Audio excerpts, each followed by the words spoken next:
कहते हैं कि कभी कभी इतिहास के पन्नों को जरूर पलटना चाहिए, जिससे बहुत बड़ी सीख मिलती है, सीख दोबारा गलती ना करने की।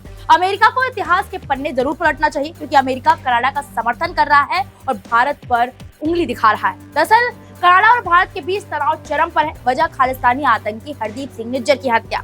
निज्जर की हत्या इस साल जून में कनाडा के सरे में एक गुरुद्वारे के बाहर अज्ञात हमलावरों ने की थी। कनाडा के पीएम जस्टिन ट्रूडो ने निज्जर को कनाडाई नागरिक बताते हुए उसकी हत्या में भारत का हाथ बताया।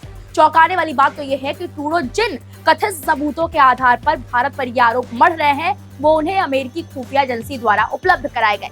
हालांकि भारत ने इन आरोपों को सरासर झूठा और राजनीति से प्रेरित बताया है। भारत के खिलाफ कनाडा के आरोपों पर अमेरिका की अब तक की मौन प्रतिक्रिया विरोधाभासी स्थिति को दिखा रही है।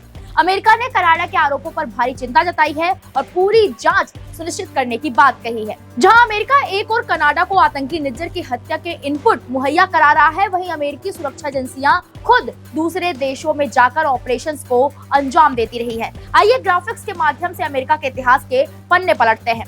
पहला पन्ना, ईरानी सैन्य कमांडर सुलेमानी। 4 जनवरी 2020 इराक की राजधानी बगदाद में एयरपोर्ट के बाहर हवाई हमला होता है। इस हमले में ईरानी सैन्य कमांडर और कुछ फोर्स के चीफ सुलेमानी समेत 10 लोगों की मौत हो जाती है। हमले की जिम्मेदारी दुनिया का सबसे शक्तिशाली देश अमेरिका लेता है।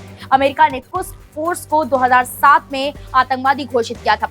सुलेमानी की मौत के बाद ईरान और अमेरिका के बीच रिश्तों में और तल्खी आ गई। ईरानी संसद ने अमेरिकी सेना को आतंकवादी और पेंटागन को आतंकवादी संगठन घोषित करार दिया था और बदला लेने की बात कही थी। दूसरा पन्ना, अबू बकर अल बगदादी। ये पहला मामला नहीं था जब अमेरिका ने इस तरह से दूसरे देश में इस तरह की कार्रवाई की हो। इससे पहले अक्टूबर 2019 में तत्कालीन राष्ट्रपति डोनाल्ड ट्रंप ने ऐलान किया था सीरिया के इदलिब में अमेरिकी स्पेशल ऑपरेशन फोर्सेस की कार्रवाई में इस्लामिक स्टेट सरगना अबू बकर अल बगदादी को मार गिराया। तीसरा पन्ना, अल जवाहिरी। अमेरिका ने पिछले साल अगस्त में दावा किया था कि उसने अलकायदा सरगना ऐमान अल जवाहिरी को एक ड्रोन हमले में ढेर कर दिया। अल जवाहिरी और ओसामा बिन लादेन ने ही अमेरिका पर 11 सितंबर 2001 को हुए आतंकी हमलों की साजिश रची थी। चौथा पन्ना, अनवर अल औलाकी। अमेरिका ने 2019 में यमन में ड्रोन हमले की अमेरिकी नागरिक और मुस्लिम मौलवी अनवर उल अवलाकी को मार गिराया था। अमेरिका ने औलाकी पर साजिश रचने और आतंकियों की भर्ती का आरोप लगाया था। पांचवा पन्ना, ओसामा बिन लादेन। अमेरिकी स्पेशल फोर्सेस ने 2020 में पाकिस्तान के एबटाबाद में ओसामा बिन लादेन को मार गिराया था। ओसामा अमेरिका पर 11 सितंबर 2001 को हुए आतंकी हमलों का मास्टरमाइंड था। छठा पन्ना, महर अल अगल। जुलाई 2022 में अमेरिकी सेना ने ऐलान किया कि इस्लामिक स्टेट के आतंकी महर अल अगल को ड्रोन हमले में मार गिराया गया।